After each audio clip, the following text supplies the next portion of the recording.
Salut, oui, c'est bien lui. Allez, ah bah, bah. Ça va, je suis un peu sombre aujourd'hui parce qu'il fait pas beau, les gars, aujourd'hui. Il fait vraiment pas beau. Et vous savez ce que je vais faire? Je vais ouvrir ma fenêtre pour faire rentrer un tout petit peu plus de lumière. Salut tout le monde. Hop.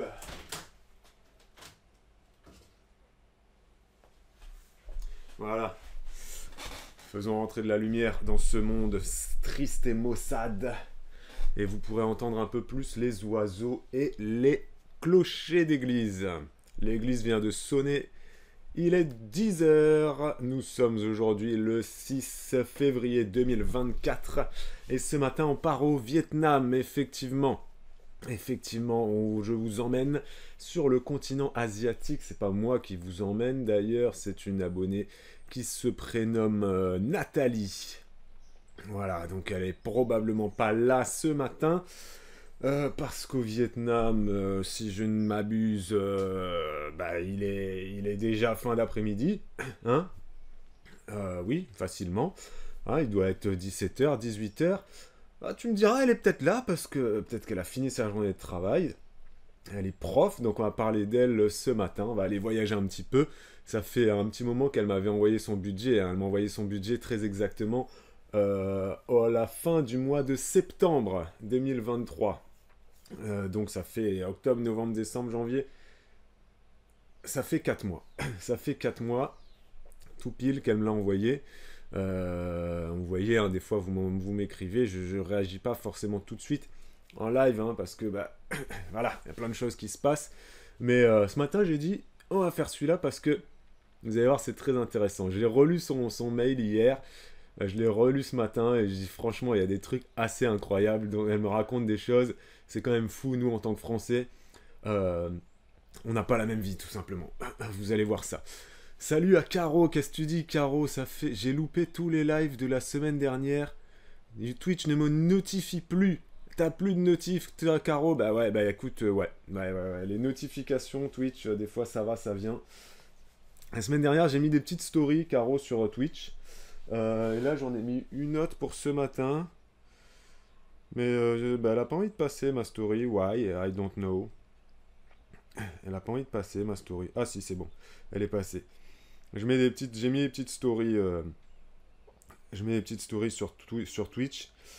Et ça permet d'avoir une petite information entre guillemets en temps réel. Mais ouais, du coup, t'as loupé les lives la semaine dernière. On a fait un live qui de nous deux avec Bibou. C'était jeudi soir, c'était assez marrant. Euh, on a bien rigolé, surtout sur la fin du live où on a parlé d'amour et d'eau fraîche. On a parlé de ça jeudi soir. Qui de vous deux a dit je t'aime en premier? C'était la dernière question de jeudi soir, jeudi dernier. Et c'était assez drôle. Si vous êtes abonné Twitch, vous pouvez le voir directement, hein, ce replay, bien sûr. N'hésitez pas, vous l'avez probablement loupé. Peut-être, pourquoi je dis probablement? Vous l'avez peut-être loupé, mais il y en a qui étaient là avec nous jeudi soir avec Bibou, c'était vraiment super cool. Et on en a reparlé ensuite avec Bibou. Quand on sort d'un live comme ça, tous les deux, c'est bien parce que ça permet de parler, de voir ce qui nous a fait rire. Et de raconter des anecdotes que des fois Bibou n'a pas osé raconter en direct. Voilà. Et si vous n'êtes pas abonné Twitch, je vous invite à le faire. Vous pouvez vous abonner sur Twitch à partir de 3,99 €. Vous abonnez une seule fois ou mensuellement. Nous, ça nous soutient énormément. Ça nous fait rentrer de l'argent dans les caisses et ça nous permet de vivre de notre activité sur Internet. Voilà. Vous pouvez également vous abonner gratuitement sur Twitch si vous avez Amazon Prime dans votre foyer fiscal, voyez-vous. Vous avez juste à relier votre compte Amazon Prime à votre compte Twitch. Pour ce faire, vous allez sous les vlogs. Qu'est-ce que je parle bien ce matin? Et vous suivez la petite procédure que je mets sous les vlogs depuis 2 ans. Sous tous les vlogs, vous avez un petit paragraphe de cette taille-là qui fait 4 ou 5 lignes qui vous explique comment associer votre compte Amazon Prime à Twitch. Et ensuite, vous pourrez cliquer sur le petit bouton s'abonner gratuitement. Donc vous, ça ne vous coûtera rien de plus. Et nous, ça nous rapportera environ 2 € par mois pour chaque personne qui clique. Donc vous faites le calcul. Voilà, là vous êtes actuellement 95 abonnés, donc le calcul vous l'avez fait dans votre tête. C'est plus ou moins 2 $ par mois. Hein. Voilà, les 95 abonnés ne nous rapportent pas 100, si je fais le calcul, 95 fois 2, ça fait 190. On est à un peu moins. On est à un peu moins de 190 dollars, très important la nuance, ce qu'on touche sur Twitch c'est des dollars, c'est pas des euros, pardon. Donc vous faites suivant le taux de change, des fois notre revenu baisse pas mal. Mais donc n'hésitez pas à nous soutenir sur Twitch, à venir nous découvrir directement en direct ou sur les replays Twitch, ça nous aide beaucoup. Et sur YouTube, vous avez la possibilité également de nous soutenir financièrement en regardant les publicités qui passent. Donc désactivez votre adblock s'il vous plaît. Désactivez adblock, merci. Et vous pouvez aussi cliquer sur le bouton YouTube en dessous, il y a un petit bouton merci, soutenir. Et là vous pouvez nous soutenir à partir de 1 € sur YouTube. Là c'est pareil. Vous cliquez sur le bouton, vous pouvez payer une fois ou mensuellement tous les mois à partir de 1 €. Voilà, donc n'hésitez vraiment pas. Et surtout regardez les pubs, hein. Si vous n'avez pas envie de payer quoi que ce soit, laissez tourner les publicités. Salut à Dali, salut à Voyageuse Compulsive, trop contente de voyager au Vietnam aujourd'hui. Effectivement. Salut à Laura et salut à tous ceux qui nous écoutent en sourdine parce que vous êtes peut-être en réunion, en télétravail ou autre. Voilà.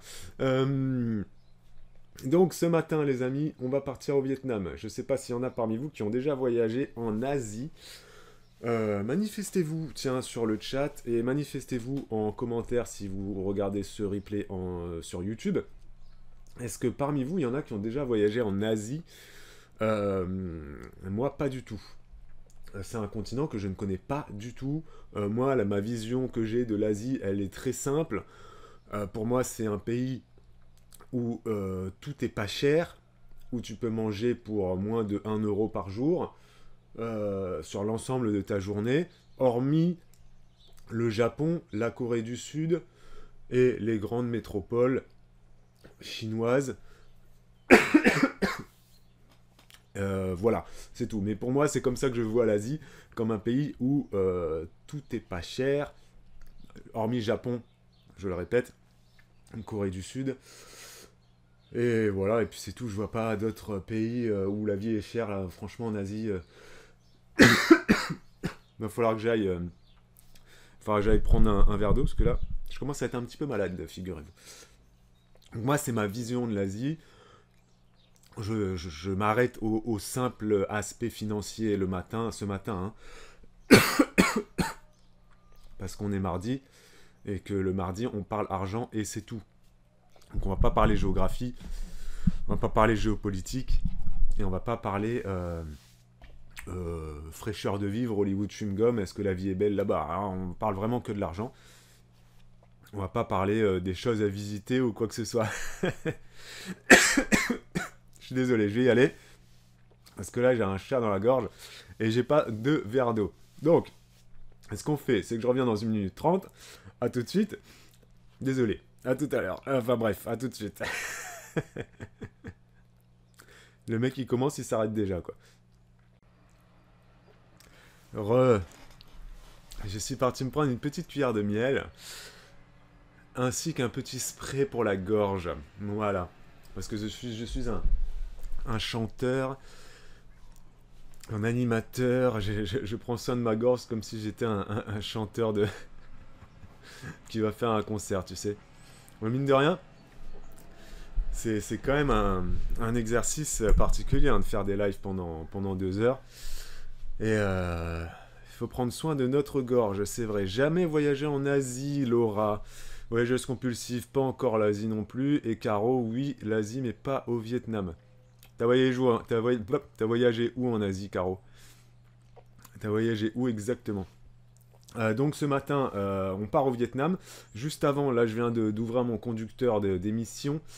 Je vois que je m'étais noté pour ce matin de parler du Vietnam, mais également en première partie de faire un tout petit aparté parce que j'ai vu 2 articles les précédents jours, là, les jours précédents, que je trouvais intéressants, et je voulais juste vous partager 2 petites informations. Ça va nous prendre 10 minutes. Donc on va commencer par ça. Ça vous concerne, ça concerne votre porte-monnaie. Juste pour vous rappeler donc que en 2024, il y aura de nouveau une prime carburant qui a été validée par la loi de finances, par Bruno Le Maire et par tous les ministres du gouvernement. À savoir que cette prime carburant sera toujours de 100 euros. Et que normalement les conditions pour la toucher, ça sera un peu les mêmes que l'année dernière. Voilà. Et puis l'année dernière, rappelez-vous, cette prime carburant, c'était assez drôle, mais même les gens qui roulaient en voiture électrique pouvaient la toucher. Voilà, il fallait juste déclarer sur l'honneur, utiliser sa voiture pour travailler.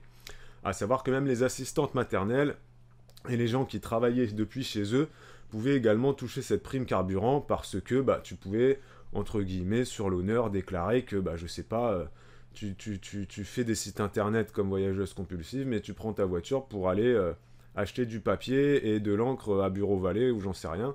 Bref, tout le monde avait plus ou moins le droit d'avoir cette prime carburant. Par contre, voilà, il y avait pas vraiment de vérification, voilà, c'était vraiment sur l'honneur. Et en 2024, ça va être reconduit, cette prime de 100 euros. Selon Bruno Le Maire, 60% des foyers les plus modestes pourront toucher cette prime. Donc là, il y aura une condition de ressources, apparemment, c'était pas le cas avant. Et il y aura aussi une condition de prix de carburant. La prime carburant sera déclenchée lorsque le samplon 98 repassera au-dessus des 1,90 €. Voilà. Pour l'instant, on en est loin, on est à 1,75 €. Mais les prix montent quand même assez vite. Et je ne sais pas si les prix, quand le gouvernement parle de seuil de déclenchement, est-ce que c'est le prix moyen du carburant sur l'ensemble du territoire ou est-ce que c'est le prix de l'essence à Paris? C'est pas la même chose parce que l'essence à Paris c'est quand même un peu plus cher, faut dire ce qui est, que chez moi par exemple. Moi je peux encore trouver de l'essence à 1,69 €, 1,70 €. Il y a des gens, ils sont plus à 1,75 € ou 1,80 €. Mais bref, tout ça pour vous dire que quand l'essence va réaugmenter, si l'essence réaugmente, vous allez peut-être pouvoir de nouveau aller faire votre petite demande de chèque carburant comme c'était le cas l'année dernière. Voilà, ça c'était l'information du jour. Enfin du jour, de la semaine passée que j'ai vu passer. Un autre petit truc là qui est sorti, que je trouvais intéressant, c'est l'INSEE qui a sorti ses chiffres. Donc l'INSEE a analysé l'ensemble des revenus des salariés du privé et des fonctionnaires à fin 2022. Donc l'INSEE, il leur faut 1 an pour communiquer leurs chiffres et leurs analyses, etc. Ça peut se comprendre, parce que c'est quand même assez long de faire les statistiques, de faire tous ces calculs-là. Donc je voulais vous dire que le salaire médian dans le privé à fin 2022, on avait déjà fait ça l'année dernière. Voilà, ça change chaque année. Sachez que si vous touchez moins, c'est 2000 €, 2091 € très précisément le salaire médian. Si vous touchez moins que 2091 € net par mois, vous faites partie des 50% des Français qui sont sous cette médiane. C'est le salaire médian. Et si vous touchez plus que 2091 €, vous faites partie donc des 50% qui touchent plus que la médiane. À savoir que le salaire médian, c'est une donnée essentielle à prendre en compte, contrairement au salaire moyen. Le salaire moyen, il ne faut vraiment pas le regarder, parce que le salaire moyen, c'est souvent faussé, et c'est souvent des chiffres qui vont être utilisés par les gens qui aiment bien critiquer les hauts salaires. Et souvent, ça va être des gens qui vont avoir un discours un peu politique, un peu plus orienté vers ce côté de l'échiquier, ou ce côté suivant, c'est difficile là, avec l'effet miroir. Le salaire moyen, c'est pas forcément une super donnée à prendre en compte, parce que tu vas inclure dans ta moyenne des gens qui gagnent 7 000, 8 000, 10 000 €, et donc ça va augmenter mathématiquement ce fameux salaire moyen. Alors que si tu prends le salaire médian, c'est beaucoup plus parlant. Le salaire médian, ça veut dire 50% des gens touchent moins que ça et 50% des gens touchent plus que ça. C'est beaucoup plus parlant le salaire médian que le salaire moyen. Je ne sais pas si j'ai été clair parce que je ne suis pas du tout prof de maths. Bref, tout ça pour vous dire que si vous touchez dans le privé moins de 2091 €, vous êtes dans les 50% qui touchent moins que la médiane. Et chez les fonctionnaires, alors là j'ai trouvé ça intéressant aussi, dans la fonction publique, voilà, on a une moyenne. Alors là on prend la moyenne dans la fonction publique. Alors je sais pas pourquoi l'INSEE a pris la médiane dans le privé et la moyenne chez les fonctionnaires, je sais pas. Mais dans la fonction publique, j'ai trouvé intéressant. Si vous êtes fonctionnaire, sachez que la moyenne des salaires des fonctionnaires, c'est 2500 €. Or, personnels médicaux, on enlève tous les personnels, tous les fonctionnaires médicaux sont pas inclus là-dedans. Je sais pas pourquoi. Peut-être parce que les salaires sont différents dans la santé, qu'il y a peut-être des cadres qui gagnent beaucoup d'argent dans les hôpitaux publics, donc ils faussent les moyennes, je sais pas. Et par contre, si vous êtes contractuel ou autre agent de la fonction publique, là, le salaire est un peu plus faible, mais c'est quand même 2000 €. Donc, moi, je trouvais intéressant de se rendre compte de ça, que quand même, la moyenne des salaires des agents de la fonction publique, bah, c'était 2000 €. 2000 € tout rond. Moi, je m'attendais à ce que ce soit un petit peu moins. Mais en fait, non. Voilà. Ça, c'était juste les petits chiffres de l'INSEE de fin 2022. Voilà. Et c'est évidemment calculé sur les équivalents temps plein. Bien évidemment. Voilà.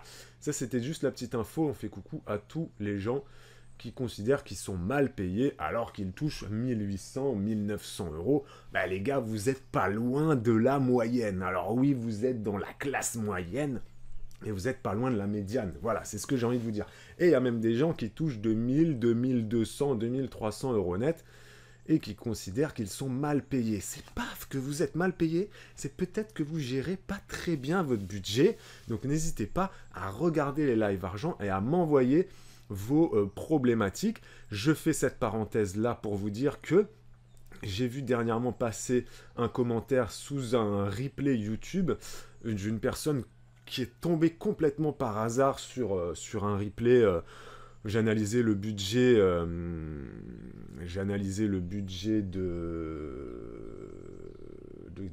d'une famille nombreuse, je crois. J'en ai fait plusieurs maintenant, donc je m'en mêle un peu.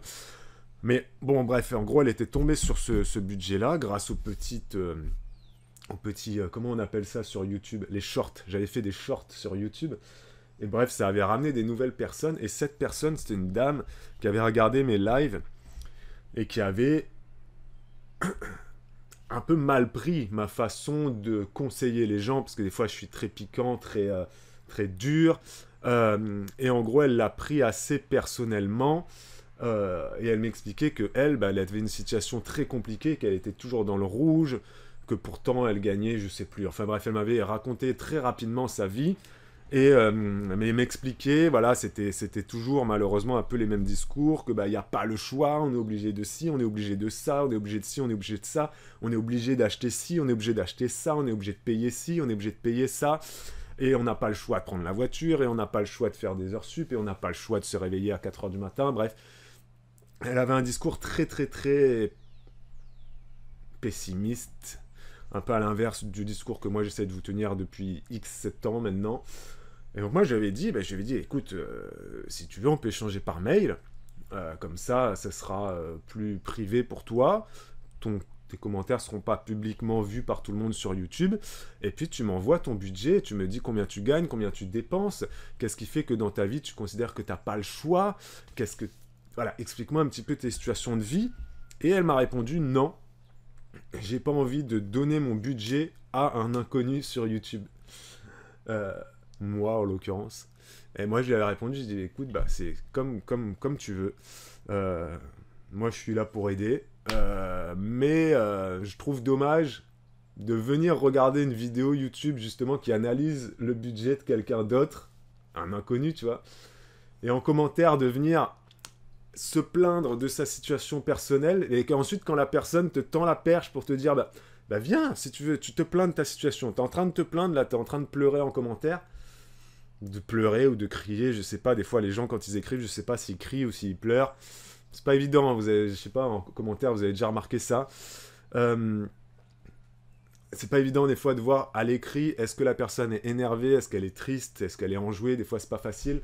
Mais souvent les gens quand ils se plaignent d'une situation, bah, ils se plaignent en criant ou en pleurant, hein, c'est faut dire ce qui est. Et puis souvent quand on dit j'ai pas le choix, eh ben, c'est un espèce de double sentiment de bah il y en a marre de les gens, il y a des gens ils en ont marre de leur vie tout simplement, ils en ont marre de subir leur vie. Et quand moi je suis là, je tends la perche comme ça et que je vois que bah au bout la personne, c'est même pas qu'elle attrape pas la perche, c'est qu'elle tape dans la perche en disant non, j'ai pas envie qu'un inconnu m'aide comme ça. Je vais pas dire que ça me fait de la peine parce que moi je dis bah tant pis pour elle et puis voilà, mais c'est quand même triste parce que tu te dis bah il y a des gens ils font pas l'effort d'aller jusqu'au bout en fait. Elle a fait l'effort de regarder des vidéos analyse de budget, elle est tombée au hasard dessus sur YouTube. Et puis elle va pas au bout de la démarche. Et du coup les gens comme ça, t'as envie de leur dire mais si tu vas pas au bout de la démarche, ta vie elle va jamais changer. Tu vois, s'il y a quelque chose qui te déplaît dans ta vie, mais que tu mets pas en œuvre tous les moyens pour à un moment donné réussir à t'en sortir, tu vas rester embourbé dans ton merdier en fait, tu vas rester embourbé dans tes dettes, tu vas rester embourbé avec tes horaires de travail qui te plaisent pas, tu vas rester embourbé dans ta situation familiale peut-être qui te convient pas non plus. Tu subis en fait, voilà, tu subis ta vie, tu subis ton quotidien, tu subis ton travail, tu subis tes agios, tes dépenses, et c'est super triste. Et moi, depuis 6 ans que je fais les lives budget, enfin, les lives argent, c'est justement pour dire, pour au moins sur ce point de vue financier là, bah, j'ai envie d'enlever ce problème en fait, ou de l'atténuer un maximum. Moi, je vais pas être là pour régler vos problèmes de couple, vos problèmes de travail, ou autre. Mais au moins l'argent, tu vois, je peux donner 3 conseils. Et des fois, 3 conseils suffisent pour qu'après la machine se lance. Mais bon, voilà, c'est dommage. C'est dommage. Enfin, c'est dommage. Pour cette dame surtout. C'est dommage, mais je pense qu'elle se sentait bloquée, Squirrel. Oui, c'est vrai, hein, c'est sûr. Hein. Il y a Squirrel qui dit il suffit que quelqu'un nous tende la main. On l'a vécu un moment de notre vie. Voilà, des fois, il suffit juste de ça. Hein. Et des fois, même la main, j'ai envie de te dire, Squirrel, t'as même pas besoin de totalement la prendre. Tu prends juste un doigt de la main. Quelqu'un te tend la main pour t'aider. T'as même pas besoin de forcément aller jusqu'au bout du bout du bout. Juste, tu prends le petit bout de son doigt et hop, ça déclenche quelque chose. Et puis, hop, tu vas trouver d'autres mains et toi-même, tu vas réussir à trouver des solutions. Bref, mais après, il faut quand même le vouloir. De toute façon, dans la vie, il faut toujours le vouloir pour pouvoir. Tu peux pas faire les choses si t'as pas envie de les faire. Après, des fois, on a envie de les faire, mais on peut pas parce que bah on n'a pas le courage d'y aller. On a envie, hein, mais on n'a pas le courage. Ou on n'a pas les finances, tout simplement. Ou il y a d'autres freins qui nous en empêchent. La famille, la maladie, X ou Y truc. Mais rien n'est irréversible, comme le dit Voyageuse Compulsive. Des situations peuvent être compliquées pour en sortir, mais il y a toujours la possibilité pour améliorer un petit peu tout ça. Effectivement, Voyageuse Compulsive, je suis d'accord avec toi. Salut à toi, Pop and Story, qui est en plein déménagement. Salut à toi. On t'envoie un maximum de courage. Peut-être que tu es en train de faire des cartons ou de jeter des choses ou de trier, quoi. Enfin, bref. Pour revenir sur les fonctionnaires, il y a Squirrel qui dit moi, je suis assimilé fonctionnaire et je ne touche pas 2000 euros. Ah, ben j'ai dit que c'était la moyenne, Squirrel. J'ai dit que c'était la moyenne. Alors, c'était la petite introduction. Maintenant, on part au Vietnam. Donc, il y a Caro qui nous dit j'ai habité au Japon et j'ai habité aussi en Corée et j'ai voyagé à Singapour. Ah, j'avais oublié Singapour comme pays riche de l'Asie. Singapour aussi, pays assez riche quand même. Je pense que la vie là-bas à Singapour, ça doit pas être donné. Après, je me trompe peut-être totalement. Je ne connais absolument pas Singapour. Tu pourras nous dire, Caro. Mais moi, je vois Singapour comme un peu une grosse puissance, un peu en mode Dubaï, etc. Quoi. Vous voyez, c'est vraiment les gros trucs où si il faut quand même un peu de sous pour s'en sortir là-bas, je pense.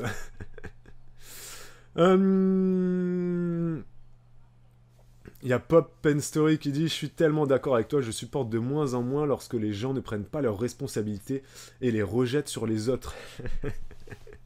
J'en ai d'accord. On est d'accord, Pop. Mais allez, on y va. Part au Vietnam, ça va? Ça roule? Alors ce matin, donc, les amis, c'est le 6 février 2024, 10h28. Vous êtes sur Twitch, la chaîne Juliana et Julien, et aussi sur YouTube. Ouais, je refais une intro parce que je coupe les replays.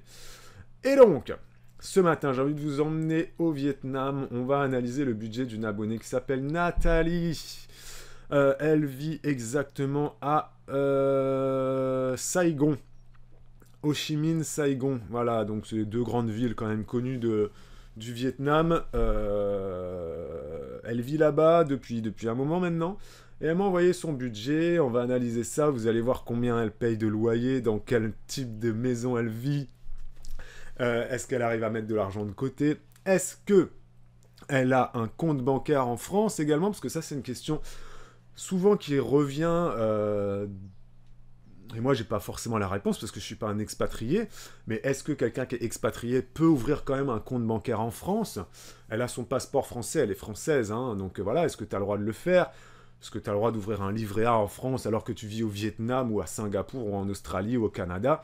Bref, tout ça, moi, j'en sais rien. Ben, elle m'a apporté des réponses. Est-ce que tu as la sécurité sociale? Est-ce que tu cotises à la retraite française quand tu travailles au Vietnam, que tu vis au Vietnam? Et je pense que tu peux mettre ça dans tous les expatriés sont plus ou moins les mêmes règles. Quoi que je dise ça, mais s'il faut, non. Hein, peut-être que quand tu es expatrié, que tu vis et travailles en Europe, c'est peut-être pas les mêmes règles que quand tu vis et travailles hors Europe. Bref, j'aimerais vraiment, s'il y a des expatriés dans d'autres pays du monde, si vous voyez ce replay, manifestez-vous, dites-nous en commentaire comment ça se passe dans votre pays. N'hésitez pas à m'envoyer un mail, je vous le redis, je vais vous donner l'adresse mail, c'est jujubabycontact@gmail.com. D'accord? Je vais même vous l'écrire, parce qu'il y en a qui ne savent pas comment s'écrit Jujubaby. Pourtant, vous avez quand même le nom de la chaîne qui est sur YouTube depuis 7 ans maintenant. Hein. Voilà, bim. Mais il y en a qui des fois hésitent. Donc, jujubabycontact@gmail.com. Voilà, vous m'envoyez votre vie, en fait, votre budget, comment vous vivez à l'étranger. Moi, je trouve ça super intéressant. Donc, là, pour ce live-là, je ne vais pas l'appeler analyse de budget, en fait. Dans le sens, enfin si je l'appelle comme ça, mais je vais pas analyser son budget parce qu'il n'y a rien à analyser, elle gagne très bien sa vie et elle vit dans un pays pauvre. Donc elle n'est pas à plaindre du tout. Mais là j'ai plus envie de vous faire voyager et de vous dire combien elle paye pour ses cigarettes, pour son alimentation, combien elle paye de loyer. Elle paye quand même assez cher en loyer, hein, elle est quasiment à $900 de loyer. Donc, elle vit au Vietnam, mais elle paye $900 de loyer par mois. Je vais vous détailler un petit peu tout ça, je vais vous expliquer comment elle fait pour se soigner, comment elle fait pour, quand elle rentre en France, est-ce qu'elle a un compte en France, etc. Bref, plein de petits trucs comme ça. Et moi, ensuite, je lui ai reposé des questions, parce que j'avais besoin d'encore plus de précision, et elle m'a répondu, et son mail est vraiment super bien. Moi, j'adore sa façon de me parler, de parler et tout. Donc, pardon, excusez-moi. Donc c'est parti. Donc Nat, elle vit au Vietnam et elle est professeure à l'université. Professeure d'université au Vietnam pour une université australienne. D'accord? Donc c'est une précision importante. Elle vit au Vietnam, mais elle travaille pour une université australienne. Elle touche à peu près $4 300 par mois de salaire. Lycée sur l'année. Voilà, plus ou moins. Donc c'est quand même un gros salaire et très effectivement. Elle est prof à l'université. Elle vit seule avec ses 2 chats et elle vit dans une maison de 150 mètres carrés, une maison ou un appartement. Et elle m'a dit, on ne juge pas. Elle vit donc dans un très très grand logement. Elle est seule et elle vit dans un très très très grand logement. Elle paye $900 par mois de loyer. Elle a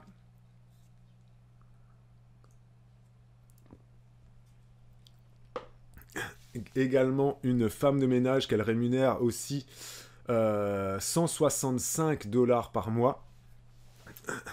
Donc c'est les dépenses voilà, qui sont communes là-bas quand tu gagnes de l'argent. Moi je trouve ça m'a fait rire. Elle est en télétravail 2 jours par semaine. Elle a une moto. Ah, c'est vrai que là-bas en Asie ils ont beaucoup de motos. L'essence ça ne coûte absolument rien là-bas. Ça lui coûte 4 $ par semaine de faire le plein pour sa moto, son scooter. Je sais pas comment on peut dire. Pour moi c'est des scooters mais... ouais, c'est le genre de petites motos, là, vous voyez, en Asie, ils ont tous ça. Donc, le carburant coûte quasiment rien du tout. Elle a 16 km à faire pour aller à son travail, donc ça lui fait quand même 32 km, voilà, plus ou moins tous les jours. Enfin, bon, elle a 2 jours de télétravail, mais voilà, on voit quand même qu'elle paye quasiment rien en carburant. 16 $ par mois de carburant, donc c'est que dalle. Elle fume également, mais pareil, là aussi, elle me dit, les cigarettes ici, ça ne coûte rien du tout. Elle a 25 $ de cigarettes par mois à peine. Internet, ça lui coûte absolument rien non plus. C'est 8 $ par mois. Et elle paye tous les 6 mois. Elle ne paye pas tous les mois. Juste pour voir comment... Vous voyez comment c'est assez hallucinant les différences de prix entre la France et le Vietnam. L'électricité, vous allez voir. Vous allez voir, quand j'ai lu ça, j'ai dit « What the fuck ?» Alors, elle paye 860 $ de loyer par mois. Et en plus de ça, elle a 51 $ de charge pour son appartement. Donc, c'est un appartement, 150 mètres carrés. Ces charges, ça inclut l'eau, le management de l'immeuble, etc. et la place de parking. Donc, son loyer, il est quand même très important. Il est à 910. Elle paye plus de 900, elle paye 910 $ par mois pour son appartement au Vietnam. Bon, elle peut se permettre parce qu'elle gagne 4000 par mois, hein, donc elle peut largement se le permettre. Et puis, très peu de dépenses pour le reste. Niveau électricité, regardez bien combien elle paye par mois. Et franchement, attends, je ne vais pas vous dire, à votre avis, combien elle paye par mois d'électricité. Allez-y, lâchez des chiffres, lâchez des chiffres. Lâchez des chiffres. Combien elle paye tous les mois pour son électricité, hiver comme été. D'accord? On va savoir que là-bas, bon, l'hiver, c'est pas non plus la folie, c'est plus l'été où tu vas consommer plus parce que tu vas peut-être utiliser la climatisation ou autre. Alors elle me dit qu'elle elle n'utilise pas la climatisation, d'accord? Elle n'utilise pas la climatisation. Gratuit, Caro, elle dit. Je trouve pas le loyer excessif au vu de la superficie pour être dans une grande ville. C'est vrai que le loyer est pas excessif, 900 $ pour 150 mètres carrés dans la ville principale. Hein. C'est vrai qu'elle est dans les grandes villes du Vietnam, t'as raison, voyageuse compulsive, c'est vrai. Incroyable la différence de prix. Lucretia, comment ça va? Alors 20 $, tu dis Lucretia, Caro elle dit gratuit, 30 $ pour Squirrel, qui dit mieux? Personne n'a trouvé, non, c'est 10 $ les gars. Elle paye 10 $ par mois. Donc il fallait faire la moyenne entre Caro et Lucretia, voilà. Elle paye 10 $ par mois d'électricité. Elle me dit, je n'utilise pas la clim. Donc peut-être que si elle mettait la climatisation, elle paierait peut-être un petit peu plus. Effectivement. Effectivement. Ça, c'est pour ses dépenses, ok, courantes. On a quasiment tout fait. On a juste oublié la bouffe. Et elle me dit, pour la bouffe, c'est vraiment au jour le jour. Car faire les courses, ça me saoule. Du coup, je bouffe à la cantoche universitaire ou en take-away le reste du temps. Je dirais à l'œil que je dépense entre 100 et 150 $ par mois. Et ça inclut les milliers de cafés au lait que je m'envoie. Par mois. 150 $ par mois. Ok, 150 $ par mois pour son alimentation. À savoir qu'elle prend uniquement des repas à emporter. Mais honnêtement, si moi j'avais un pouvoir d'achat de français et que je vivais en Asie, je ne cuisinerais pas non plus. Je ne cuisinerai pas, je ne ferai pas les courses. Je pense que je ferai que des take-away parce que très clairement, ben oui, la vie là-bas te permet de manger pour vraiment, vraiment, vraiment pas cher. Donc si on est sur 150 € par mois, ben ça veut dire qu'elle mange 150 $, entre 100 et 150 $, elle mange quand même bien parce que Parce que ça fait du 3, ça fait du quasiment 5 dollars par jour. Hein, ouais, 3 fois 5, 15, voilà. Ça fait du 5 dollars par jour, 3 fois 5, 15, bravo, niveau CE2. Donc, elle mange quand même pour 5 dollars par jour. Ça veut dire qu'elle se fait plaisir. Elle se fait plaisir parce qu'au Vietnam, comme dans beaucoup de pays en Asie, tu peux vraiment manger pour beaucoup moins cher que ça. Elle se met du 5 dollars par jour. Oh, Domiyuki, elle est là. On est en train de parler de l'Asie, Domiyuki, toi qui vis en Inde. Ça va? T'as vu Macron ou quoi? Mais ouais, t'as vu Macron, j'ai vu, t'as mis une photo de toi sur Instagram avec Emmanuel Macron, la meuf. Hein? Elle est là. Tu restes avec nous ou pas? On est en train de parler des expatriés, Domiyuki. Hein. Là, on est en train de parler d'une abonnée qui vit au Vietnam. Donc là, tu connais, là, t'es expatrié depuis 1 an maintenant, non? Ça fait 1 an que t'es en Inde. Plus d'1 an, peut-être même, non? Je sais pas, j'ai pas la notion du temps, là. Donc là, on est en train de parler du Vietnam, Domiyuki. Je disais donc que c'est une abonnée qui travaille à l'université de Saigon Ho Chi Minh, qui gagne très bien sa vie, 4300 dollars par mois.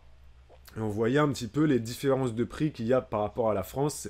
C'est effectivement assez incroyable.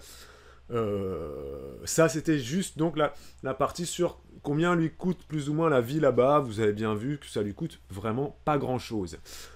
Il lui reste donc beaucoup d'argent, hein, parce que vous faites le calcul, son loyer c'est la plus grosse dépense, c'est 900 euros. Il lui reste quand même beaucoup d'argent à mettre de côté. Donc comment est-ce qu'elle met de côté? Elle met 400 dollars de côté sur un compte épargne qui est défiscalisé. Et 900 dollars également sur un autre compte qu'elle a ouvert chez Generali. Generali, c'est un assureur qui n'est pas que français. Hein. Voilà. Qu'elle a ouvert en prévision pour sa retraite. Et elle me précise, retraite que je ne toucherai pas en France, car je n'y ai jamais travaillé. Voilà. Donc ça, c'est précision importante. Elle est française, mais étant donné, effectivement, qu'elle n'a jamais travaillé en France, elle ne peut pas prétendre à toucher une retraite en France, bien évidemment. Ça, c'est une logique parfaitement logique, mais qui est ce que je tenais quand même à repréciser. Quelqu'un qui décide de s'expatrier, s'il a travaillé en France pendant 10 ans, et qu'ensuite il décide de s'expatrier au Canada, en Inde ou au Vietnam ou autre, il pourra quand même prétendre, quand il aura 65 ans, à toucher un petit quelque chose de la France pour sa retraite. Mais un petit quelque chose, ça ne sera pas grand-chose. Parce que si tu as travaillé, même si tu as travaillé 10 ans en France, tu vas pas gagner le pactole. Hein. Mais tu pourras prétendre, à ton retour en France, tu pourras aller voir les caisses de retraite, Agir Carco et tous ces machins-là. Là. Et tu toucheras quelque chose. Voilà. Ça sera des fois juste, je pense, un virement comme ça. Mais voilà. Mais par contre, si tu n'as jamais travaillé en France, bah effectivement, tu peux pas prétendre à pouvoir avoir des droits quand t'es pour tes vieux jours. Mais bon, généralement, jamais personne ne revient en France pour sa retraite. C'est quand même assez rare. Salut à toi, Just Blaze. Oh, grand Just Blaze. Comment il va, lui? Bref. Donc tout ça pour dire que elle ne touchera pas de retraite en France, elle le sait bien. Et donc en prévision, elle met quand même 20% de son salaire, quasiment, presque, ouais, elle met 20% de son salaire tous les mois de côté pour sa retraite. C'est quand même pas n'importe quoi. Après, elle a un gros salaire. Tout le monde ne peut pas faire la même chose. Mais encore une fois, je vous l'ai déjà dit, si vous avez des plus petits salaires, et même si vous vivez en France, je vous le dis, je vous le redis, je vous le redirai toujours, 10% minimum de votre salaire doit être épargné. Donc si vous êtes au SMIC, donc vous gagnez 1400 euros par mois, et ben vous essayez de faire un maximum d'arbitrage possible dans vos dépenses pour mettre au moins 140 euros de côté sur votre livret A. Voilà, ce ne sera pas pour votre retraite, ce sera pour votre poire pour la soif. Et si vous arrivez à mettre plus, tant mieux. Bien évidemment, c'est toujours plus difficile d'épargner quand on a un petit salaire, mais même quand on a un petit salaire, on peut mettre quand même un petit peu de côté, d'accord? Si vous n'arrivez pas à mettre 10% de côté tout de suite, c'est pas grave, vous mettez 5%. Si vous n'arrivez pas à mettre 5% de votre salaire de côté tout de suite, c'est pas grave, vous mettez au moins 2%. Et allez pas me dire que 2%, vous pouvez pas le faire, hein, d'accord?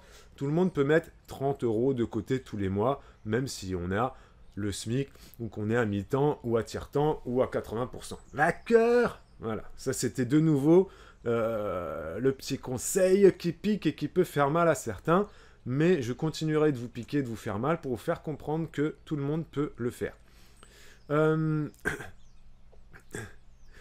Domiyuki a dit Macron, il est pas mal en vrai.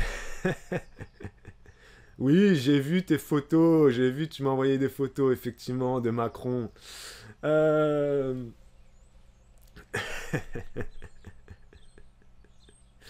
Alors, Domiyuki, elle a vu Macron parce qu'il est parti en Inde, pour ceux qui n'ont pas suivi. Il y avait, il y avait un déplacement en Inde. Et donc, Domiyuki vivant en Inde. Et en plus de ça, vu qu'elle est dans l'ambassade française ou je sais pas quoi, Domiyuki, là, elle a des relations.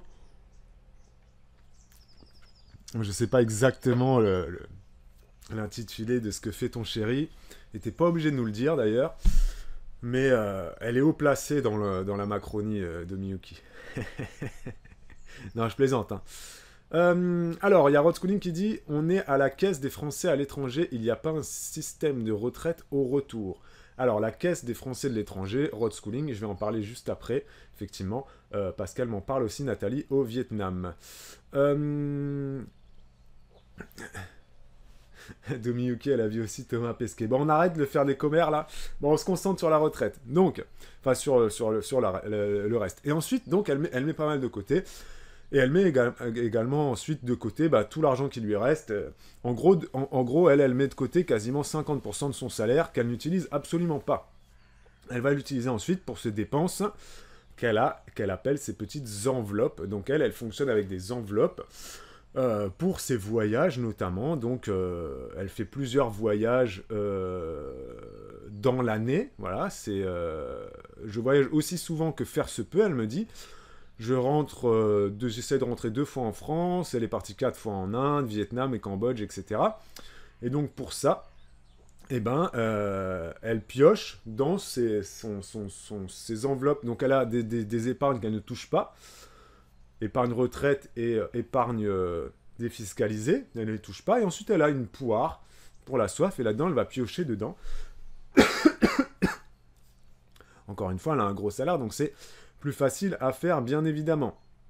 Et elle s'autorise de très très grosses dépenses, mais elle les calcule toujours en amont. Donc voilà, juste parenthèse, c'est pas parce que t'es riche, enfin, riche c'est pas le bon terme, parce que je pense pas qu'elle se considère comme riche, quoique si, elle peut se considérer comme riche parce que je pense qu'elle touche le salaire qu'elle touche par rapport au salaire moyen du Vietnam, elle doit toucher 100 fois plus. Je dis même 100 fois plus, mais si ça se trouve, c'est même plus que 100 fois plus. Je sais pas où est le salaire moyen au Vietnam, mais le salaire moyen au Vietnam, il doit être aux alentours de 200 $. Elle paye sa femme de ménage 165 $ par mois. Est-ce que c'est une femme de ménage qui travaille que pour elle? Je sais pas. Mais bon, bref. Elle touche plus de 4000 par mois. Donc oui, elle est riche. Faut le dire. Faut pas avoir peur de ce mot-là. C'est pas un gros mot. Mais malgré le fait qu'elle gagne très bien sa vie, elle s'autorise des gros craquages. Mais c'est toujours calculé. Donc là, c'est la parenthèse pour dire aussi aux gens que vous ayez de l'argent ou moins d'argent. Faites très attention à ça. Merci, voyageuse compulsive, qui nous dit le salaire moyen au Vietnam est de 413 €. Merci beaucoup. Donc, tout ça pour vous dire que, peu importe votre niveau de vie, essayez de toujours réfléchir à vos dépenses, notamment lorsque ce sont des dépenses importantes. D'accord? Très très important. Peu importe votre niveau de vie, hein, vos gros craquages ne doivent pas être faits sur un coup de tête. Il faut toujours les réfléchir, les calculer, laisser infuser le besoin. Est-ce que j'ai besoin vraiment de ça? Oui, non. Si la réponse est non, mais que tu as quand même envie de l'acheter parce que tu peux l'acheter, il faut que tu le calcules tu peux l'acheter. Hein. T'as le droit d'acheter des trucs complètement inutiles qui ne servent à rien, si t'as l'argent pour le faire. Mais il faut quand même le réfléchir et le calculer en amont, d'accord? Très important. Et elle a également aussi... elle met aussi de l'argent de côté avec ce qu'elle appelle les petits billets. Donc c'est nos fameuses pièces jeunes. Donc là c'est aussi drôle, sa façon de faire, parce qu'elle gagne bien sa vie. Mais elle a quand même une tirelire pour les pièces jaunes, voilà. Alors elle me dit qu'au Vietnam, il n'y a pas de pièces, ici c'est que des billets. Ils ont des billets de 1000, 2000, 5000 et 10 000 dong. Ça représente quelques centimes d'euros à peine. C'est peut-être aussi le cas en Inde avec les roupies. Hein, tu me diras si je me trompe de Miyuki. Mais elle, donc avec ces petits billets qui ne servent à rien, entre guillemets, elle en a tous les jours. Quand on lui rend la monnaie, eh ben, elle a une enveloppe où elle va mettre tous ses petits billets. Et dès qu'elle arrive à 60 000 dong, ça fait pas grand-chose, hein, ça fait 4 euros. Dès qu'elle arrive à 4 euros qu'elle a mis de côté dans cette enveloppe, elle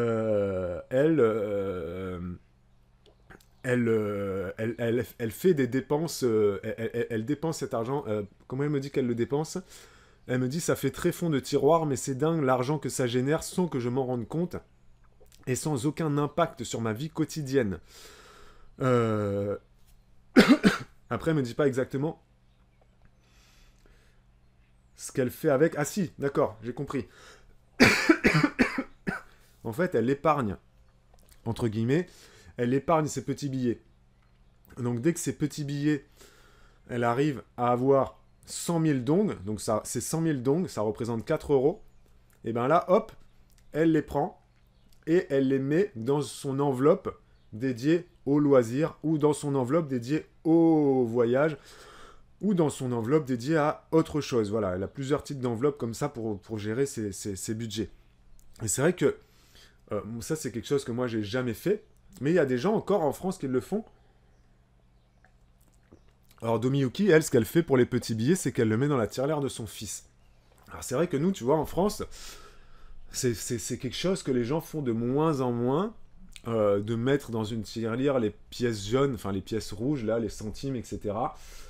Moi, c'est quelque chose que je faisais quand j'étais enfant et adolescent. Mais je connais de moins en moins de personnes qui font ça. Et c'est vrai qu'en France, bah, y a de plus en plus de gens, même les gens qui sont dans le besoin et qui ont besoin d'argent. Je ne sais pas si vous avez déjà remarqué, mais les gens qui font la manche devant Lidl ou devant les églises ou autres, moi ça m'arrive pas fréquemment d'en croiser parce qu'à la campagne, il y a quand même beaucoup, beaucoup moins de gens qui font la manche que dans les grandes villes. Mais je ne sais pas si vous avez remarqué, mais maintenant, les gens...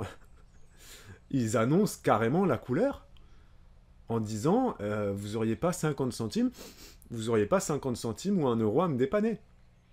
Avant, hein, les gens ils disaient vous auriez pas quelques centimes ou quelques pièces. Maintenant, c'est carrément la valeur de la pièce est annoncée. Et c'est souvent à 50 centimes minimum. C'est les gens vont pas te dire vous n'avez pas 10 centimes, vous n'avez pas quelques centimes. C'est vous n'avez pas 50 centimes ou 1 euro à me dépanner pour m'acheter une baguette de pain.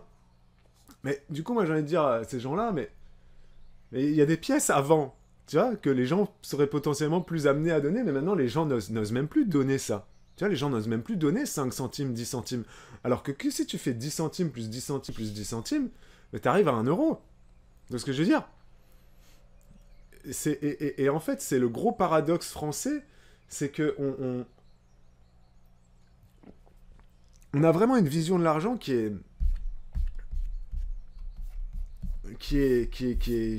j'arrive pas à mettre de mots là sur ce que j'essaie d'expliquer, mais là on le voit on le voit très bien avec l'exemple de Nathalie au Vietnam.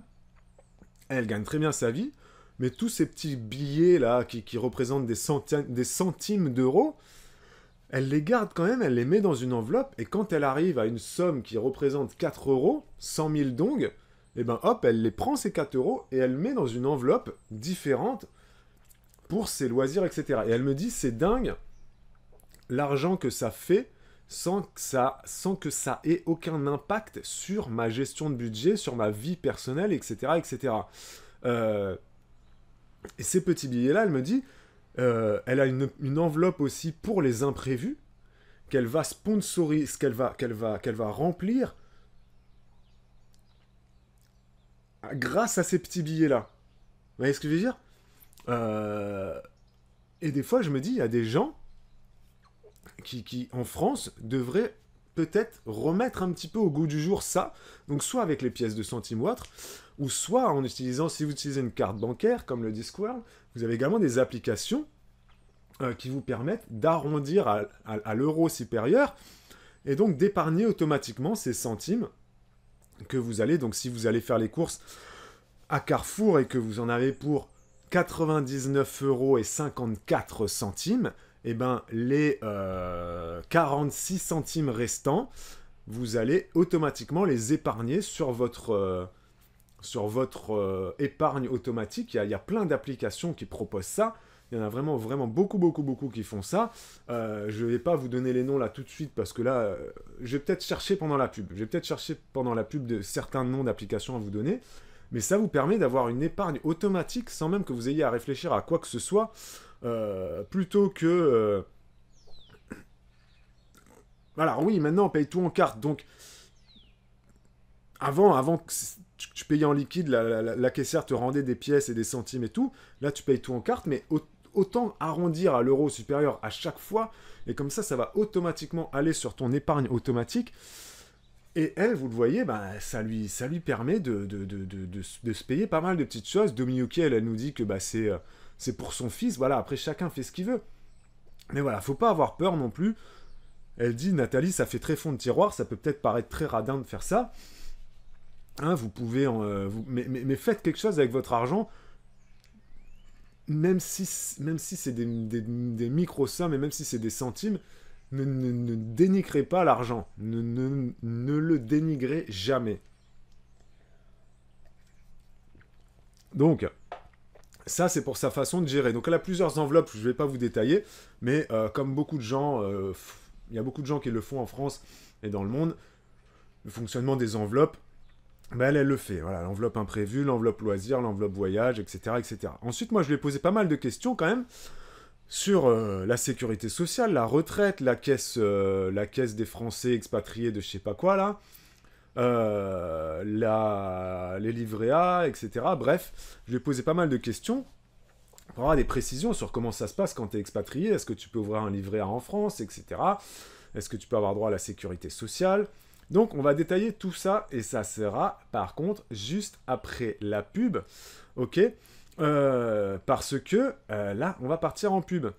Il y a Swirl qui dit oui pour l'épargne, mais pour les SDF, c'est chiant. Je comprends pas pourquoi tu dis c'est chiant, Squirrel.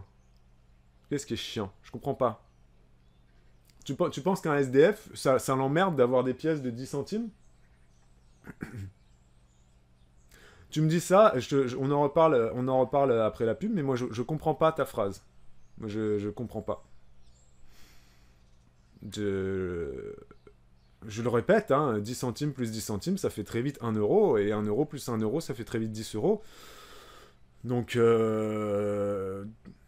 voilà, c'est ma façon de voir l'argent. Je pense pas que c'est rendre service aux gens dans le besoin que de dire il faut leur donner 1 euro, 5 euros, 10 euros. Pas persuadé, moi. Je suis pas persuadé que ce soit la meilleure solution. Faut pas dénigrer l'argent, tu vois. Ah, tu dis non, mais c'est quand on n'a pas de monnaie. Ah oui, oui, oui. Après, si t'as pas de monnaie, t'es pas obligé de donner aux gens. Mais à l'église, je sais pas si vous avez vu, parenthèse, l'église, maintenant, vous pouvez donner la quête en carte bleue. Vous avez vu ça? Vous avez vu passer ça? Vous pouvez donner aussi en carte bleue à l'église. Bref, on revient tout de suite dans 1 minute 30 aller boire de l'eau, faire pipi, et à tout de suite.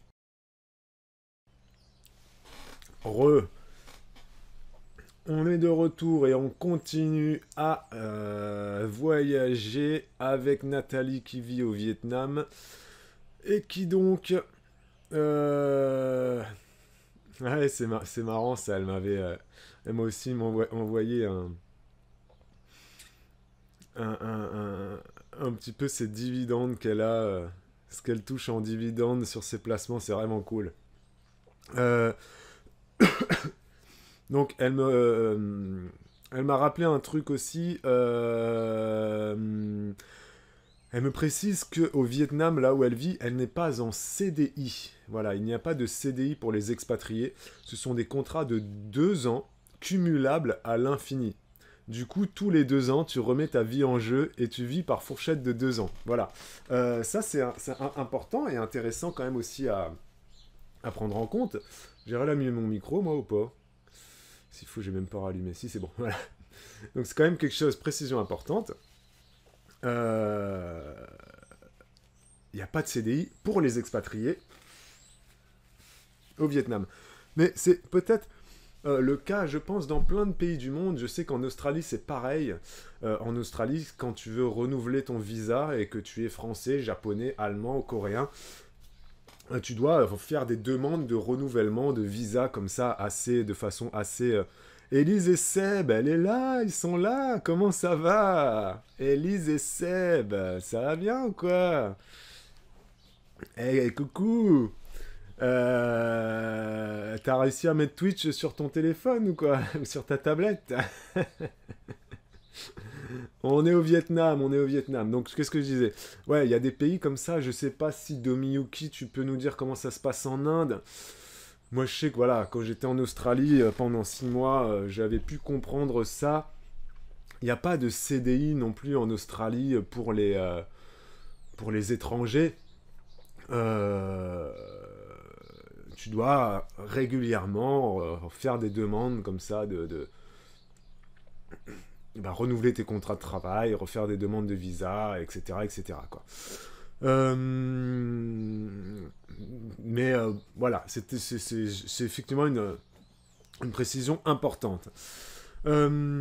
Ça peut avoir l'avantage de te permettre de changer de pays sans te sentir bloqué, nous dit Voyageuse Compulsive. C'est vrai que tu peux te dire, je peux changer de vie assez facilement.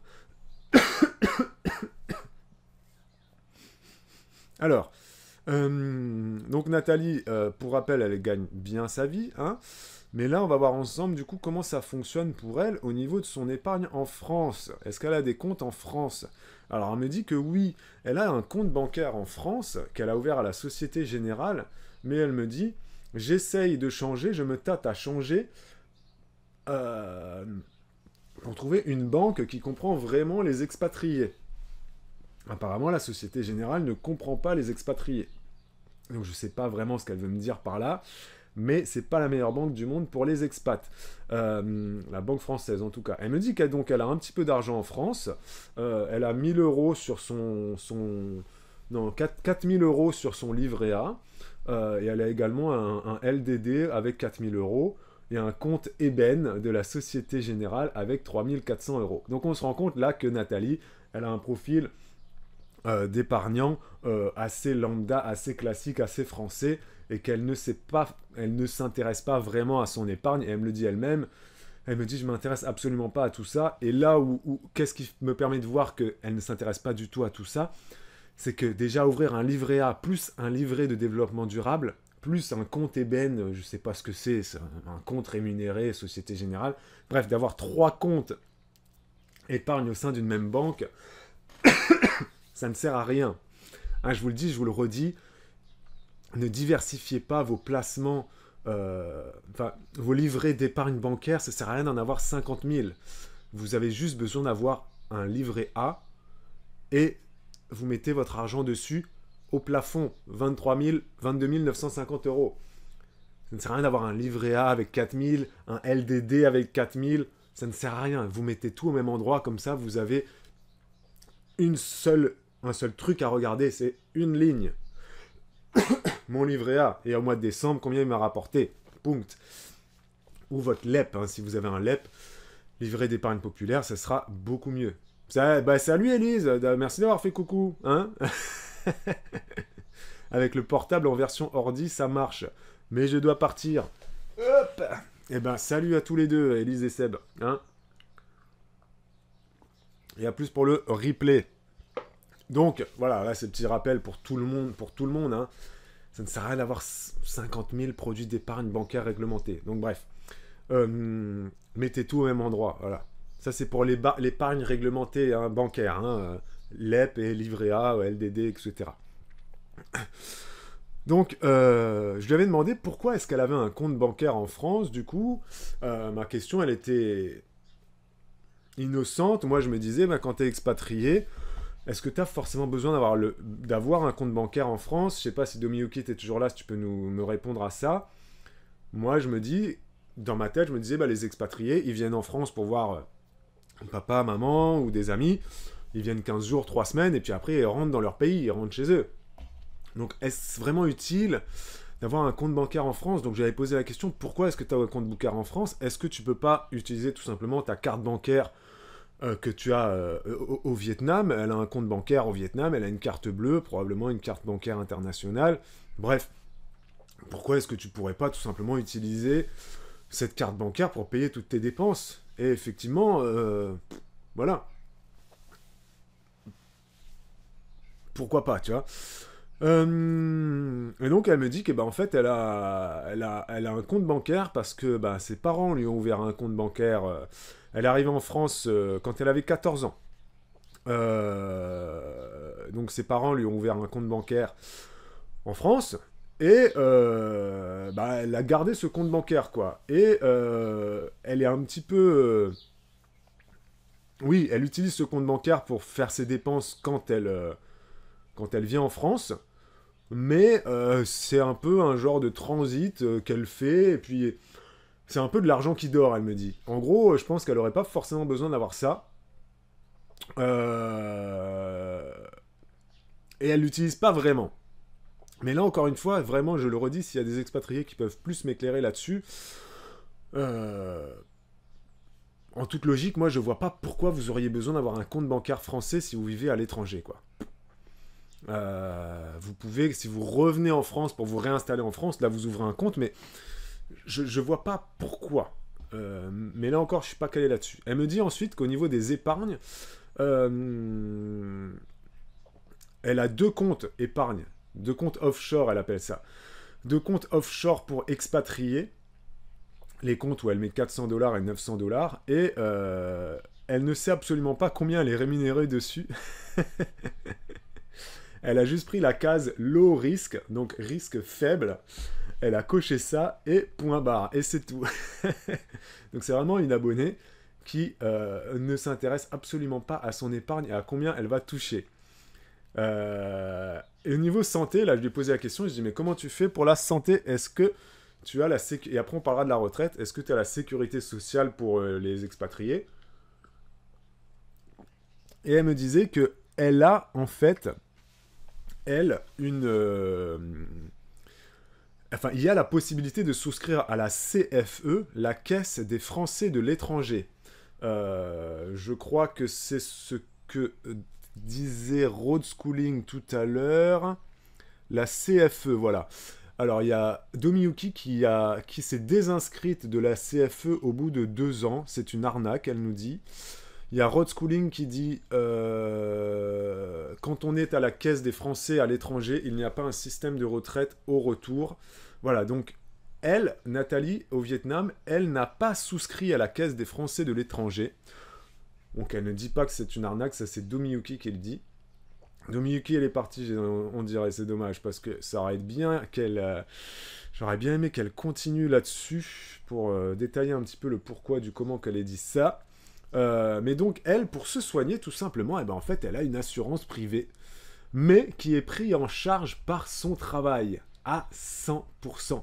Tout est pris en charge par mon taf, elle me dit, et pris en amont de mon salaire. Donc, elle est prélevée sur son salaire, comme nous, en France, on est prélevé de notre mutuelle obligatoire. Elle va être prélevée sur son salaire de son assurance maladie. Et elle me dit...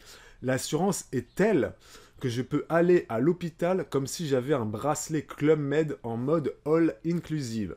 C'est-à-dire qu'elle doit payer quand même assez cher, mais qu'en soi, elle ne le voit pas vraiment passer.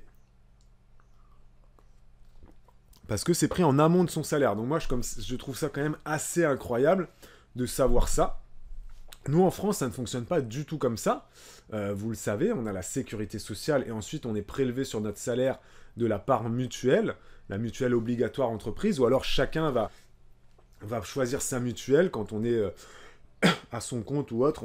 N'importe qui peut choisir sa mutuelle.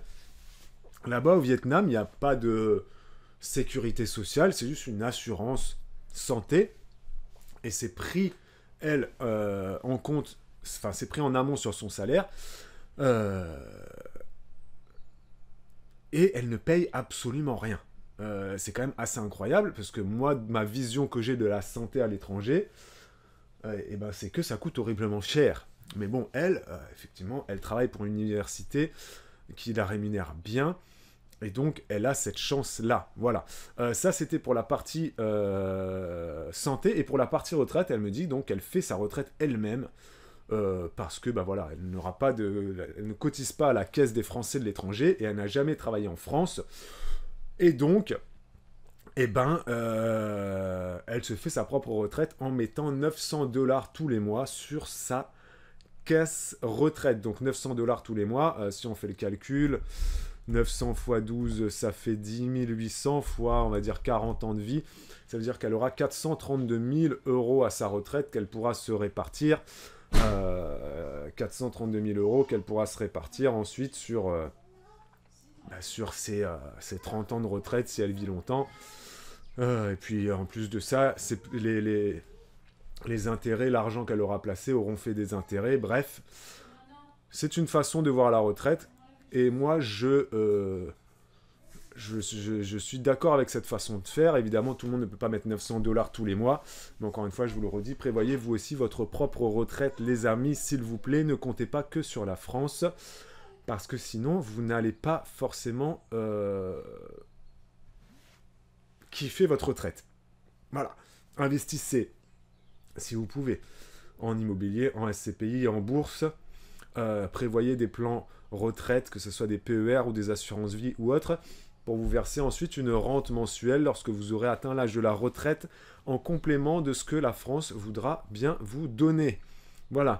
Ça, c'est très important. Donc voilà, je pense qu'on en a fini sur sa vie au Vietnam. Elle me rappelle quand même qu'elle ne compte pas garder ce travail relativement bien payé indéfiniment, car elle travaille pour une université australienne, et donc les Australiens payent bien, mais ils en veulent pour leur argent. On bosse comme des chiens. Donc elle travaille vraiment beaucoup. Mais voilà, elle est quand même consciente que quand même la belle vie, mais voilà. Elle dit, le 25 du mois, quand ton salaire tombe, tu mets de l'eau dans ton vin, mais le reste du temps, tu t'arraches les cheveux. Donc elle travaille beaucoup, beaucoup, beaucoup, beaucoup. Voilà, ça c'était la petite parenthèse qu'elle voulait me dire quand même à la fin de son mail. Elle me dit également qu'elle a de l'argent qu'elle a pu placer et sur des rendements de 10 à 12%. Donc ça, c'est quand même pour quelqu'un qui ne s'intéresse pas trop à l'épargne, mais c'est pas elle qui gère, elle a carrément un chargé qui gère son placement. Donc ça, c'est voilà, et ça lui rapporte quand même 10 à 12%. Et c'est des sommes importantes, hein. C'est des sommes importantes qu'elle a pu placer. Donc voilà, j'espère que ce petit voyage au Vietnam vous aura plu, que vous aurez appris quelque chose. Moi, j'aurais bien aimé qu'il y ait des expatriés qui m'en disent un petit peu plus, parce que j'ai posé des questions pendant ce live et j'ai pas eu de réponse. Voilà. Mais l'expatrié en question s'en est allé, malheureusement. Mais j'espère que si vous regardez ça sur YouTube et que vous êtes expatrié, ou que vous avez d'autres questions sur la vie à l'étranger, ou que vous avez vécu à l'étranger, etc., etc., etc., etc., et que, bref, vous avez des réponses à apporter, eh bien, s'il vous plaît, apportez-les, parce que, voilà, c'est pas pour rien que des fois je pose des questions, c'est parce que moi-même, j'ai pas de réponse. Ça va? Ça s'est bien passé? Il est quelle heure? 11h? 11h15. À tout à l'heure. Et effectivement, comme le dit Laura, quand je parle d'expatriés, je vais pas inclure les gens qui vivent en Belgique, en Allemagne, comme Aurélie ou comme Laura. Vous êtes deux Allemandes là ce matin. Parce que je sais pas, mais je considère, peut-être à tort, mais que quand tu vis en Allemagne, euh, bah, en gros, si tu as envie de te soigner, tu rentres en France assez facilement. Mais après, je me trompe peut-être, mais je considère pas la vie en Allemagne comme une vie d'expatrié. Vous voyez ce que je veux dire? C'est bête, hein, mais c'est complètement bête de penser ça, parce que si tu es expatrié, si tu vis à Madrid ou à Berlin, eh ben, tu vis pas en France, donc tu es expatrié, donc c'est complètement con ce que je dis. Mais je sais pas, pour moi, je vois l'expatrié comme quelqu'un qui vit bah, sur les autres continents, voilà, tout simplement, Australie, Asie, Amérique du Sud, Amérique du Nord. Et pour moi, le gars qui vit à la frontière allemande, bah, c'est pas vraiment l'expatrié, le plus expatrié tu vois, de ouf, quoi. Alors que si, s'il faut, vous avez les mêmes règles que celui qui va vivre en Hongrie ou en Chine ou autre, au niveau de la retraite, de la sécurité sociale, de la CFE, etc. J'en sais rien, hein. Il y a Aurélie qui dit ça ne me viendrait pas à l'idée de me faire soigner en France. J'y ai pensé 5 minutes pour mes accouchements, mais j'ai vite changé d'avis. Ah ouais? Ah bah tu sais quoi Aurélie? Est-ce qu'on peut prendre 15 minutes pour la fin de ce live-là? On fait 15 minutes sur pourquoi toi qui vis en Allemagne, t'as décidé, tu as choisi de ne pas... je ne trouve plus mes mots. Aller te soigner en France. Ça m'intéresse ça. C'est pourquoi?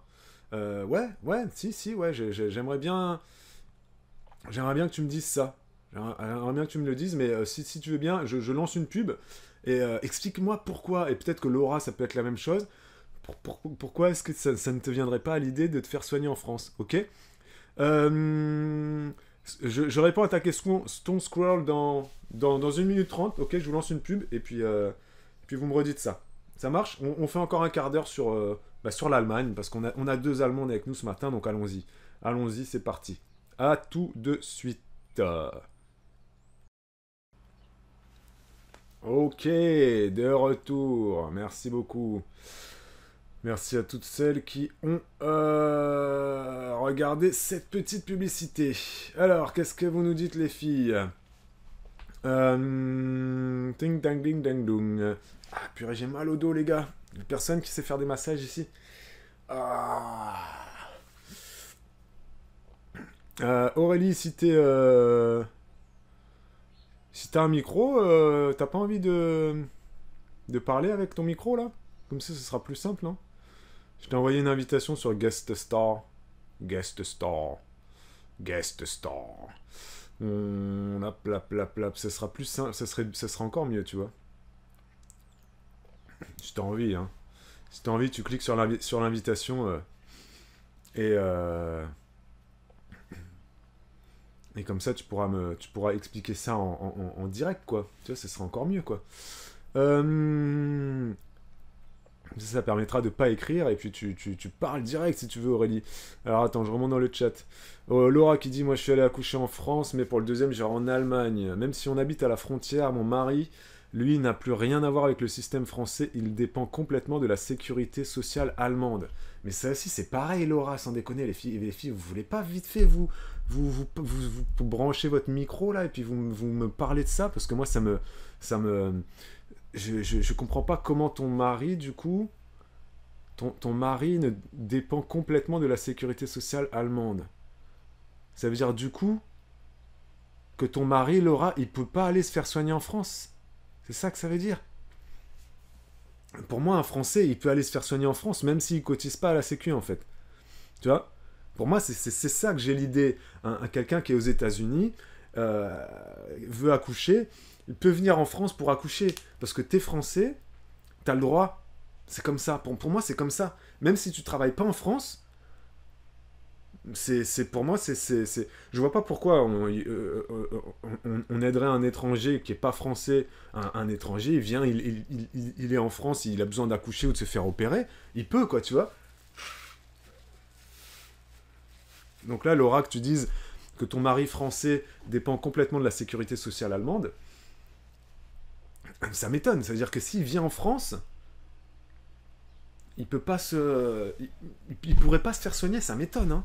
Pour moi, la France, c'est vraiment le pays où si t'es français et que t'as le passeport français, tu viens, tu vas pas, c'est pas all inclusive, il va falloir que tu payes ta partie de tiers payant, bref, c'est pas 100%, tu vois.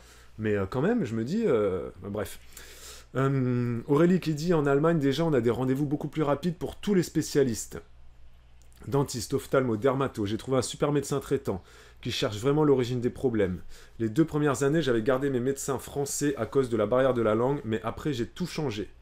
Laura, pareil, elle dit idem, je ne parle pas super bien l'allemand, mais je me force à aller chez les médecins allemands, car c'est une toute autre approche. Aurélie qui dit, pour les accouchements, j'ai beaucoup aimé ici le suivi. Beaucoup plus physiologique, la péridurale n'est pas du tout automatique, il y a plein d'alternatives proposées et le suivi est bien meilleur. Bah, merci beaucoup Aurélie pour ce petit témoignage. Laura, du coup, est-ce que tu auras le temps de m'écrire pour la sécurité sociale ou pas? Je ne sais pas, parce que là, le temps presse, il faut que j'y aille, et tu ne me réponds pas. Bah, c'est le temps. C'est pour ça que je vous dis, des fois, si vous m'appelez, c'est beaucoup plus rapide. Et il y a juste à cliquer sur le bouton que je vous envoie là, je vous envoie une invitation là. Vous avez juste à cliquer sur le bouton et vous parlez dans le micro de votre téléphone et ça fonctionne, hein. Rita, elle l'a déjà fait plein de fois. Enfin, une fois, on a déjà eu d'autres personnes aussi au téléphone. Ça marche très très bien le téléphone sur Twitch, hein. N'hésitez pas, hein. Ça s'appelle Streamer Ensemble, Guest Star. En français, c'est Streamer Ensemble. Ça marche vraiment bien, hein. Franchement, il ne faut vraiment pas hésiter à appeler et à intervenir à l'oral. Comme ça repose vos doigts et ça repose ma voix.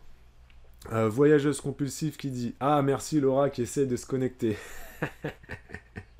Merci à toi Laura. Merci beaucoup. Vous pouvez également demander à rejoindre Guest Star, hein, d'accord, uniquement sur l'audio, hein, vous activez pas votre webcam, hein, d'accord. Vous pouvez également demander à rejoindre directement en cliquant sur le bouton demander que j'ai mis en haut du chat Twitch. Vous avez juste à cliquer sur demander et puis moi je vous accepte et puis hop, ça y est, c'est parti, ça part là. Il faut vraiment que je le fasse plus souvent ça parce que je trouve que c'est beaucoup mieux. C'est vraiment comme une radio. Moi ça me repose aussi la voix, je vais être honnête avec vous. Et puis c'est beaucoup plus rapide aussi de se faire comprendre pour vous. Il y a Voyageuse Compulsive qui dit parce que c'est mal fichu. Pour avoir la sécurité sociale, il faut avoir travaillé un certain nombre d'heures. Ce sont mes restes de gestionnaire de paix, donc j'ai dit peut-être des bêtises pour 2024. Ouais, mais il faut avoir travaillé un certain nombre d'heures. En France, tu me dis, là, la Voyageuse Compulsive, pour qu'un Français, il ait la sécurité sociale, il faut qu'il ait travaillé un certain nombre d'heures en France. C'est ça que tu es en train de me dire? Ça me paraît bizarre quand même. Ça me paraît vraiment bizarre parce que pour moi, la sécurité sociale, dès lors que tu es français, moi, quand j'écoute la radio et qui font des sujets comme ça sur les expatriés, notamment sur les gens qui vont vivre aux États-Unis, au Canada ou dans d'autres pays riches du monde, on pose toujours la question suivante, c'est si un jour tu as un cancer ou si un jour tu dois accoucher, est-ce que tu reviens en France? Et il y en a qui le disent, qui disent bah oui, si j'ai un cancer, je reviendrai en France. Plutôt que d'aller soigner mon cancer aux États-Unis. Parce que soigner ton cancer aux États-Unis, ça va te coûter 300 000 euros. Soigner ton cancer en France, ça va te coûter beaucoup moins cher. Donc vraiment, j'ai du mal à comprendre. Je comprends pas. Je comprends pas là ce que tu me dis, voyageuse compulsive. C'est-à-dire qu'un Français, du coup, il doit avoir travaillé en France pour avoir droit à la Sécu. Pour moi, c'est pas du tout comme ça que ça fonctionne. Tu vois? Il y a Voyageuse Compulsive qui était gestionnaire de paix à l'époque. Quand on faisait les déclarations annuelles, il fallait renseigner le nombre d'heures travaillées pour que ça ouvre bien les droits à la sécurité sociale. Donc j'imagine qu'il y a un impact si quelqu'un ne travaille pas ou ne travaille plus en France. Mais après, je ne sais pas comment c'était traité ensuite. Ouais, non, mais moi je pense pas. Franchement, voyageuse compulsive, je pense pas. Parce que, encore une fois, quelqu'un qui travaille pas, par exemple. Quelqu'un qui travaille pas en France, qui est au RSA, ou les conjoints collaborateurs des agriculteurs, ou les parents au foyer, ils travaillent pas. Il y a des gens, ils ont jamais travaillé de leur vie, tu vois, en France. Pourtant, ils vivent en France, ils sont français, ils ont jamais travaillé de leur vie. Mais ils ont quand même droit à la sécu, tu vois. Je pense que quand tu dis voyageuse compulsive, que tu devais renseigner le nombre d'heures travaillées, c'est peut-être pour les statistiques, peut-être. Je sais pas. Laura, t'arrives pas à te connecter. Bah écoute, ah oui, il faut que tu valides ton numéro de téléphone hein, sur Twitch. Il faut toujours valider les numéros de téléphone. Hein. Parce que ça, c'est quelque chose que j'ai demandé, que j'ai mis en impératif. Effectivement, il faut avoir un numéro de téléphone valide pour que l'identité soit vérifiée. Ça évite d'avoir des spams. Et vous avez remarqué que maintenant, sur nos lives, on a beaucoup, beaucoup moins de spams. Avant, on en avait plein. Il y avait des gens qui venaient des fois de pays étrangers qui nous écrivaient. Souvent, c'était le vendredi soir, on avait ça. Maintenant, on a plus du tout. Parce que justement, j'ai demandé à ce qu'il faille avoir un numéro de téléphone vérifié. Voilà. Bon, bah écoutez, je vais vous laisser là-dessus. Ce qu'on fait pour la sécurité sociale, on en reparle, on refera un live là-dessus, sur la sécurité sociale et les expatriés, parce que très clairement, moi j'ai pas de réponse. Et donc renseignez-vous aussi de votre côté, effectivement, Squirrel, n'hésite pas à te renseigner, merci à toi si tu peux te renseigner au travail, si toi aussi tu travailles dans les fiches de paye. Donc n'hésitez pas. Et puis, Laura, tu valides ton numéro de téléphone, là. Tu essaies voilà. D'accord. Et puis ensuite, je vais vous relancer les invitations streamer ensemble pour que je puisse entendre votre voix. Parce qu'il y en a plein voilà, qui n'ont jamais parlé en direct sur Twitch. Et ça sera vraiment très intéressant. Bon, bref, je vous laisse là-dessus. On arrête avec ça. On ferme ça. Moi, je vous fais des gros bisous et je vous dis, les amis, à jeudi soir pour un nouveau live. Ça sera un live sur ce qui fait l'actualité du moment. Alors, en ce moment, c'est le cancer du roi Charles. Vous avez vu passer ça? Le roi, là. Le roi Charles, nouvellement, le nouveau roi. Hein, ça fait pas longtemps qu'il est roi, le roi. Eh ben, il a un cancer, le roi. Qu'est-ce qui va se passer en Angleterre? Bref. Non, mais on va peut-être pas parler de ça jeudi. On va peut-être parler de plein d'autres choses. Mais là, j'ai vu passer ça ce matin. Le cancer du roi. Bref. Bon, prenez soin de vous. Bon appétit. Je vous remercie d'avoir participé à ce live, les amis. C'était très intéressant. Qu'est-ce qui se passe là avec mon ordinateur? Voilà, c'est bon. Et je vous dis à jeudi soir. Ciao, ciao, les amis. Merci beaucoup. C'était Julien pour vous servir. Allez, bisous, bisous.